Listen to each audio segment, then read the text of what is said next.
The color wheel is a tool that can be used to isolate specific hues and saturations for the purpose of adjusting them. In develop mode, I've opened the color wheel tool, though the one in edit mode looks very similar to this one. The wheel itself is for selecting a hue and a saturation, while the sliders beneath are for adjusting various settings. I can adjust the smoothness of my selection, the saturation, the hue, the brightness, and the contrast's balance. If I use my eyedropper and select a pixel in my image, we can see the wheel swing around until the color is selected. Alternatively, I can move this center bar to the color of my choosing, and you will see that parts of my image are highlighted depending on the hue I select. Let's select blue.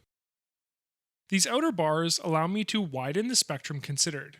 Let's add a bit of purple. If I tuck in the center, I will omit all but the most saturated colors, and inversely, if I tuck in the outer ring, I will omit all but the least. Smoothness controls the sharpness of my selection. Saturation controls how saturated the selection is. Hue changes the color, and it does so adjacent to the hue of the selected color. Brightness increases the luminosity, while contrast either flattens or sharpens the difference in hue. During my selection process, I can change my wheel to change the effect. And there you have it. That's how you use the color wheel. Please like, comment, and subscribe. And if you'd like, click the bell icon. That'll notify you when we upload new videos.